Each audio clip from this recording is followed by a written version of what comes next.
दोस्तों, आज हम एक्सप्लेन करने वाले हैं हाल ही में आई series Criminal Justice A Family Matter को, जो आपको जरूर पसंद आएगी। इसलिए वीडियो को अभी लाइक कर दीजिए। हम चलिए कहानी शुरू करते हैं। तो एपिसोड 1 की शुरुआत में हम माधव मिश्रा को उसकी वाइफ के साथ देखते हैं, जहां ये दोनों माधव के ऑफिस की ओर जा रहे थे। और इनकी बातों से हमें पता चलता है कि माधव ने अब खुद का ऑफिस ले लिया है और उसके साथ एक बड़ी लॉ फर्म ने भी टाई अप किया है, जिससे माधव को काफी अच्छे पैसे मिलते हैं। और आज उस लॉ फर्म वालों ने माधव के ऑफिस में एक मीटिंग रखी होती है किसी बड़े केस को निपटाने के लिए, जिसके बाद माधव सीधा अपने ऑफिस आता है। और यहाँ हमें पता चलता है कि एक फार्मेसी कंपनी है क्योरासेल, और जिस जगह एंटीबायोटिक्स की मैन्युफैक्चरिंग होती है, वहाँ काम करने वाले एक आदमी के लंग्स पूरे 60% तक खराब हो गए हैं। उसी केस को निपटाने के लिए उस लॉ फर्म ने माधव के ऑफिस में मीटिंग रखी थी, जहाँ सामने वाला वकील कहता है कि हम उस क्योरासेल कंपनी को कोर्ट में घसीटेंगे। लेकिन यहाँ उस लॉ फर्म से आया आदमी शौर्य माधव से ये डील करने को कहता है, और बदले में वो उस कंपनी की तरफ से 1 करोड़ देने को तैयार था। तब माधव सामने बैठे आदमी को उसके परिवार का वास्ता देकर इस केस को यहीं सुलटा देता है और उसे 1 करोड़ का चेक सौंप देता है। यानी यहाँ ये केस रफा दफा हो गया। इसके बाद माधव शौर्य से पूछता है कि सर, मैंने आपके हाथ में 2 और चेक देखे थे जिसमें 3 करोड़ तक की अमाउंट थी, तो आपने सिर्फ 1 करोड़ वाला चेक क्यों दिया? जिस पर शौर्य कहता है कि हमें कम से कम में डील करनी थी, और तुम्हें पता है वो गरीब आदमी 1 करोड़ में ही क्यों मान गया? क्योंकि उसे तुमने समझाया था और तुम उसी के जैसे लगते हो। ये सुनकर माधव को बहुत बुरा लगता है कि शायद इसे मेरी कोई वैल्यू नहीं है, पर वो कुछ कहता नहीं। और तभी शौर्य माधव को ये केस खत्म करने की खुशी में अपनी कार गिफ्ट कर देता है। खैर, फिर थोड़ी देर में वहाँ माधव के 2 असिस्टेंट आते हैं, जिसमें पहला था दीपू, जो कि माधव का साला है, और दूसरी है शिवानी। ये दोनों ही माधव के केस लड़ने के तरीके से उसके फैन बने बैठे हैं। इसके बाद हम एक काम वाली बाई कमला को देखते हैं, जो मार्केट से मच्छी लेकर सीधा एक बिल्डिंग में जाती है, जहाँ वो किसी डॉक्टर राज के घर में काम करती थी। और फिर राज के घर में एंट्री करते ही वो देखती है कि राज तो किसी औरत को पकड़े बैठा है जो खून में लथपथ है।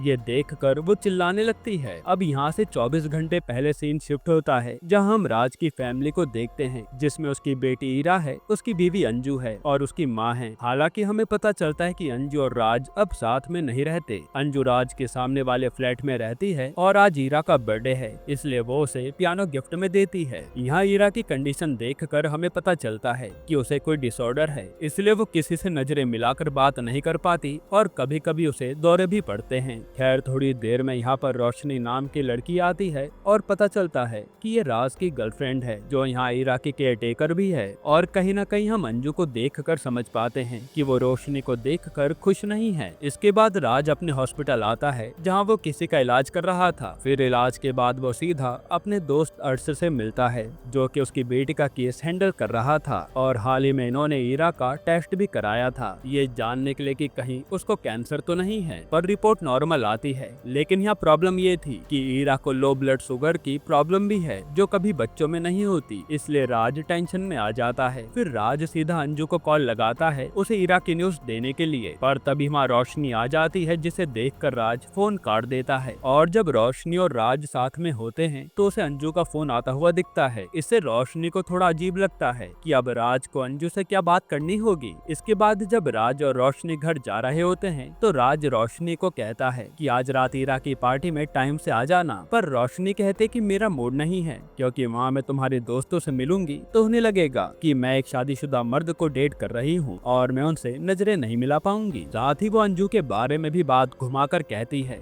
जिस पर राज कहता है कि अंजू और मेरे बीच में कुछ भी नहीं है, मैं सिर्फ तुमसे प्यार करता हूँ, इसलिए तुम्हें आना ही होगा। फिर राज अपने फ्लैट पर आने से पहले सीधा अंजू के पास आकर बताता है कि ईरा को कैंसर नहीं है, जो सुनकर अंजू की जान में जान आती है। अब रात को ईरा की बर्थडे पार्टी रखी होती है, जहाँ कई लोग आए हुए थे। तभी वहाँ रोशनी पिंक कलर की साड़ी पहन कर आती है और राज रोशनी को अपने दोस्तों से मिलवाता है, जहाँ वो लोग राज की टांग खींचते हैं कि बता रोशनी तुझे कैसे मिल गई। तब राज बता बताता है कि रोशनी मेरी हॉस्पिटल में नर्स थी जो बाद में इरा को हैंडल करने मेरे घर आने लगी और फिर धीरे धीरे हम दोनों करीब आ गए। फिर जब सब लोग पार्टी में एंजॉय कर रहे होते हैं तभी रोशनी राज के कुछ फ्रेंड्स को बात करते हुए सुनती है जो कह रहे थे कि वो रोशनी 2 कौड़ी की लगती है और अंजू ही सबसे बेस्ट है। ये सुनकर रोशनी को बहुत बुरा लगता है। तभी वहाँ पार्टी में अंजू भी आती है जिसने रोशनी के जैसे ही पिंक कलर की साड़ी पहनी थी। इसके बाद यहाँ ईरा केक कट करती है और सब एंजॉय करने लगते हैं, पर अंजू और राज को साथ में देखकर रोशनी को काफी गुस्सा आता है और वो वहाँ से रोती हुई अपने घर जाने लगती है। तभी नीचे कोई रोशनी की जाते हुए वीडियो रिकॉर्ड कर रहा था। अब ये कौन है आगे पता चलेगा। अब अगले दिन हम राज को देखते हैं जो सुबह उठते ही रोशनी को मैसेज करता है पर कोई रिस्पॉन्स नहीं आया था। फिर वो कल रात पार्टी का कूड़ा फ्लैट के बाहर रख देता है और राज की माँ किसी काम से चली जाती है। वहीं राज भी जॉगिंग करने के लिए निकल जाता है। फिर थोड़ी देर बाद राज वापस आता है और उसके 15 मिनट बाद ही कमला भी राज के घर आई थी जिसने राज के हाथ में एक औरत की लाश देखी और वो चीखने लगी। तभी कमला की आवाज सुनकर सामने फ्लैट से अंजू भागती हुई आती है और राज के पास कोई और नहीं बल्कि रोशनी की लाश थी।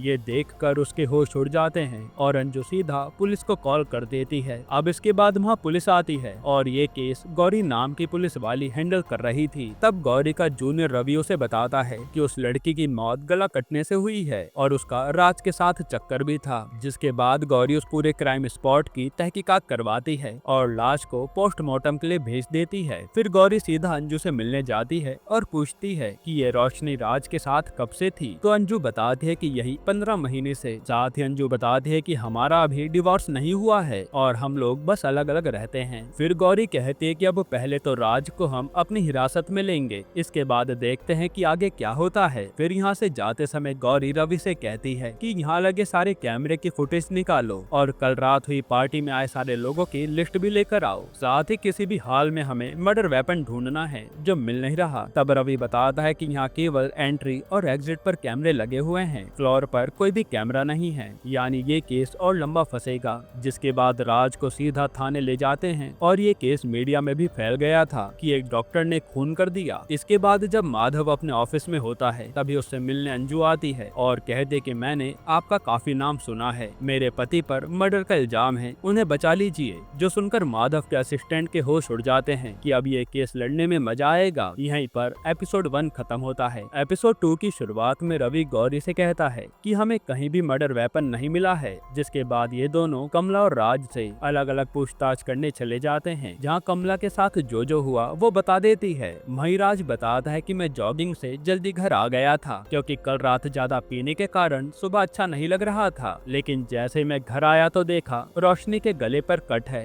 और वो तड़प रही है। फिर कुछ ही सेकंड में उसकी मौत हो गई। यहाँ कमला बताती है कि मुझे पहले लगा कि अंजू की मौत हो गई है, लेकिन ये तो रोशनी निकली और कल रात दोनों ने ही सेम साड़ी पहनी थी। इसके बाद कमला बताती है कि कल रात रोशनी और राज साहब का झगड़ा भी हुआ था, जहाँ रोशनी ने ज्यादा पी ली थी और राज उन्हें कमरे में लेकर गया था। फिर रोशनी कमरे से निकली और वहाँ से गुस्से में घर चली गई। ये सब सुनकर गौरी सीधा राज से पूछताछ करने आती है कि पार्टी में आपके और रोशनी के बीच में क्या हुआ था। तब राज भी कहता है कि रोशनी अपने घर चली गई थी, ज्यादा कुछ नहीं हुआ। और यहाँ राज समझ जाता है कि ये लोग राज को ही खूनी साबित कर रहे हैं, इसलिए वो कहता है कि मैंने कोई खून नहीं किया और मुझे मेरा वकील चाहिए। इसके बाद गौरी को उसके सीनियर बुलाकर कहते हैं कि ये केस जल्दी सॉल्व होना चाहिए, इतने बड़े डॉक्टर पर मर्डर का इल्जाम लगा है, इसलिए कुछ भी करके इसे सॉल्व करो। इधर माधव आज राज से मिलने आता है जिसे अंजू ने हायर कर लिया था और वो राज से सब कुछ डिटेल में पूछता है कि बताओ क्या क्या हुआ था जॉगिंग से लेकर घर तक। तब राज वही सब बताता है जो उसने पुलिस को बताया था कि मैं जॉगिंग के बाद घर आया तो रोशनी का गला कटा हुआ था और वो मरने वाली थी, तब उसने मेरे हाथों में दम तोड़ा। ये सुनकर माधव कहता है कि अभी तक मर्डर वेपन नहीं मिला है, देखते हैं आगे क्या होता है। साथ ही वो बताता है कि मैंने आपकी बेल की अर्जी डाल रखी है, कल जज साहब बताएंगे आपको रिमांड में रखा जाएगा या नहीं। अब अगले दिन हम कोर्ट का सीन देखते हैं जहाँ रोशनी का केस कोई कदम नाम का वकील लड़ रहा था। वहीं माधव राज की बेल की अपील करता है। तब यहाँ कदम राज पर लगे इल्जाम को गिनवा कर बेल खारिज करवा देता है और जज भी राज को पुलिस की कस्टडी में रखने के लिए कहते हैं। इसके बाद माधव के पास उसी बड़ी लॉ फर्म से वही आदमी शौर्य मिलने आता है और वो कहता है कि मैंने सुना है आपने राज वाला केस ले लिया है, ऐसा कीजिए उस केस को छोड़ दीजिए वरना आपको हमारी फर्म छोड़नी पड़ेगी क्योंकि आप ये केस लड़ लड़ोगे तो फेमस हो जाओगे और हमें एक आम दिखने वाला वकील चाहिए। जो सुनकर माधव चुप हो जाता है। इधर पोस्टमार्टम रिपोर्ट आने के बाद डॉक्टर बताते हैं कि रोशनी पर अटैक सामने से हुआ था और कोई छोटा सा ही चाकू होगा और मारने वाला राइट हैंडेड है। यहाँ ईरा को अंजू बता देती है कि कुछ दिन राज घर पर नहीं आएगा। ये सुनकर ईरा गुस्से में अपने रूम में चली जाती है। वहीं अब पुलिस ने राज के दोस्तों से पूछताछ शुरू कर दी थी, जहाँ सारे ही लोग यही बताते हैं कि वो दोनों पार्टी के दौरान रूम में तो गए थे, पर झगड़े थे या नहीं ये नहीं पता। फिर थाने में रोशनी की माँ अपनी बेटी की लाश देखने आती है और रोशनी की ऐसी हालत देखकर वो फूट फूट कर रोने लगती हैं। अब हम माधव की असिस्टेंट शिवानी को देखते हैं और हमें पता चलता है कि शिवानी अमीर घर से आती है, जो विदेश से अपनी लॉ की पढ़ाई पूरी करके आई है और यहाँ वो माधव की काबिलियत देखकर उसके अंदर प्रैक्टिस कर रही है। फिर शिवानी माधव के ऑफिस पहुंचकर इन सबको उस दिन राज के साथ क्या क्या हुआ था सब कुछ दोहराने को कहती है और फिर माधव कहता है कि हमें उस व्यक्ति की तलाश है जो रोशनी से नफरत करता हो और उस बिल्डिंग में ही रहता हो। इस पर दीपू कहता है कि अंजू हो सकती है, लेकिन माधव को उस पर शक नहीं था। तभी माधव की बीवी जो ये सब सुन रही थी वो कहती है कि ऐसे तो वो लड़की ईरा भी हो सकती है जो राज के फ्लैट में ही मौजूद थी। ये सुनकर माधव भी चौंक जाता है कि हाँ ऐसा भी तो हो सकता है। इधर गौरी क्राइम स्पॉट की फोटोज देखकर कुछ पता लगाने की कोशिश कर रही थी। तभी वो देखते कि शेल्फ पर से एक ट्रॉफी गायब है और इन्हें क्राइम स्पॉट पर एक छोटा सा ग्लास भी मिला था। ये देखकर गौरी सीधा राज के घर जाती है जो इन्होंने सीज करके रखा था और उसका अंदाजा सही निकलता है। उस ट्रॉफी पर लगे स्कैल्पल से रोशनी को मारा गया है जो अब मिल नहीं रहा। वहीं माधव आज ईरा से पूछताछ करने आता है ताकि उसे कुछ भी पता हो तो वो बता सके और इसी दौरान माधव को पता चलता है कि अंजू भी एक वकील है जिसने अब प्रैक्टिस छोड़ दी है और इसी कारण वो माधव के बारे में जानती थी। यहाँ गौरी जैसे ही बाहर आती है तो उसे गार्बेज ट्रक नजर आता है और वो उसके ड्राइवर को रोककर उससे पूछती है कि राज का कूड़ा तूने उठाया था ना, अब ये बता उसे कहाँ फेंका। जो वो आदमी बता देता है। वहीं माधव ईरा से बड़े प्यार से पूछने लगता है कि उस दिन फ्लैट पर कोई आते हुए तो नहीं दिखा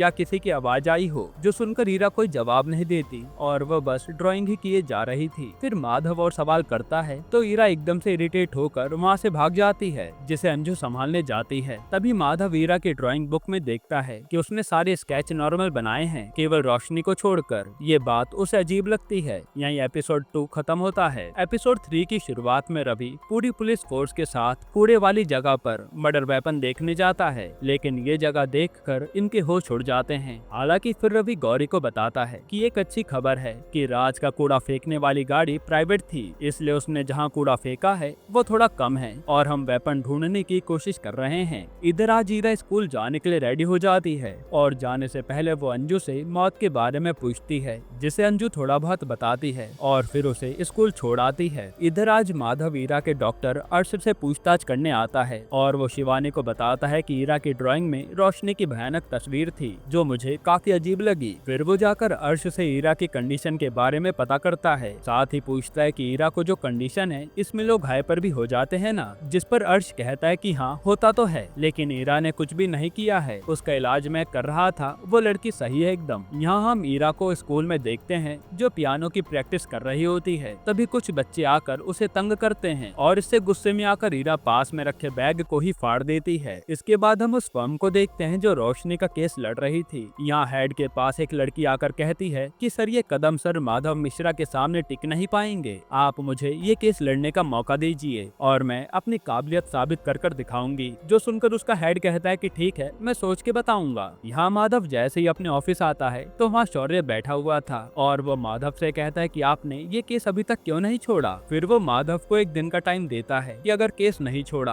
तो कल आपको फर्म से निकाल दिया जाएगा, क्योंकि इस केस के कारण हमारी फर्म का नाम खराब हो रहा है, क्योंकि हमारी फर्म खूनियों का केस नहीं लड़ती। ये कहकर शौर्य वहाँ से चला जाता है। तभी यहाँ न्यूज चलती है जिसमें एंकर बता रहा था कि रोशनी के केस में नया अपराधी पकड़ा गया है जो हवस का पुजारी था और ये कोई और नहीं बल्कि कूड़ा उठाने वाली गाड़ी का ड्राइवर मोनू था। न्यूज पे बताते हैं कि उसे महिलाओं की गंदी वीडियो बनाने का शौक था, इसलिए हो सकता है कि इसने ही रोशनी को मारा हो। ये सुनकर माधव सोच में पड़ जाता है। वहीं मोनू को भी पुलिस ने पकड़ लिया था। अब यहाँ माधव के पास दीपू आता है और बताता है कि मीडिया में जो न्यूज चल रही है वो मैंने ही दी थी। आगे दीपू बताता है कि मुझे उस मोनू पर शक हुआ था, इसलिए मैं उसका पीछा करने लगा और पाया कि वो आए दिन औरतों पर गलत नजर डालता है और लड़कियों की चुपके से वीडियो भी बनाता है, इसलिए मैंने उसकी की वीडियो बनाकर एक न्यूज चैनल वाले दोस्त को भेज दी और अब आपका काम आसान हो जाएगा। सबको लगेगा कि मोनू खूनी है और राज बच जाएगा। लेकिन माधव कहता है कि ऐसा कुछ भी नहीं होने वाला। एक वीडियो से कुछ भी प्रूव नहीं होता, बल्कि काम और ज्यादा बढ़ा दिया है इस दीपू ने। और वो दीपू को खूब डांटता है कि ऐसी उटपटांग हरकत करने से पहले मुझसे पूछ लिया करो। खैर यहाँ आज गौरी को उसके सीनियर बुलाते हैं और उसे मोनू का फोन दिखाते हैं, जिसमें कई सारी रोशनी की चुपके से फोटो ली गई थी और उसमें कुछ रोशनी की वीडियो भी थी। उस रात भी रोशनी जब रोते हुए जा रही थी तब मोनू ही वो वीडियो ले रहा था। फिर यहाँ गौरी को उसके सीनियर डांटते हैं कि मोनू ही खूनी हो सकता है और हमने उस पर ध्यान ही नहीं दिया। फिर वो कहते हैं कि तुमसे ये केस हैंडल नहीं हो रहा है, इसलिए मैंने एक सीनियर ऑफिसर को ये केस दे दिया है। और वो कोई और नहीं बल्कि गौरी का एक्स हस्बैंड हर्ष होता है, जो जानकर गौरी थोड़ा उदास हो जाती है। इधर हम कदम को देखते हैं जो उसी लड़के से कह रहा था कि हम सच्चाई का साथ देने के लिए उस डॉक्टर से भिड़ गए थे और देखो असली खूनी तो वो कूड़े वाला सोनू निकला। ये सुनकर वो लड़की सोच में पड़ जाती है। इधर माधव सोच रहा था कि वो ये केस लड़े या फिर लॉ फर्म की बात मान ले। तब वो ये केस लड़ने का डिसाइड करता है और सबसे पहले लॉ फर्म की दी हुई कार को उसी आदमी के पास दे आता है जिसके लंग्स खराब हो गए थे। यानी माधव ने वो लॉ फर्म छोड़ दी और उसके पैसे से भला भी कर दिया। इधर हर्ष आते ही मोनू को रिमांड पर ले लेता है कि तूने रोशनी को क्यों मारा, पर मोनू तो मना किए जा रहा था। और हर्ष जैसे मोनू पर ग्लास फेंक कर मारता है तो मोनू उसे उल्टे हाथ से पकड़ लेता है। ये देखकर हर्ष सीधा अपने सीनियर के पास आकर बताता है कि शायद उस मोनू ने खून नहीं किया, क्योंकि फाइल में लिखा था कि खूनी ने सीधे हाथ से रोशनी पर वार किया था, पर ये मोनू तो लेफ्ट हैंडेड है। वहीं गौरी आकर बताते कि मोनू के क्लाउड अकाउंट पर वीडियो मिला है जिसमें 2 हफ्ते पहले अंजू और राज कार में किस कर रहे थे, जबकि गौरी बताते हैं कि अंजू ने बताया था कि उन्हें अलग हुए 1 साल से ऊपर हो गया है। यानी इन दोनों के पास ही वजह थी उस रोशनी से छुटकारा पाने की। यहीं पर एपिसोड 3 खत्म होता है। दोस्तों अभी सीरीज के बाकी के एपिसोड्स हमें थर्सडे को देखने को मिलेंगे। अगर आप चाहते हैं कि हम थर्सडे को ही सारे एपिसोड्स एक्सप्लेन कर दें तो कमेंट में पार्ट 2 लिख देना, हम ले आएंगे। बाकी अगर आपको हाल ही में आई एक कमाल की वेब सीरीज देखनी है तो आप ये वीडियो देख लीजिए।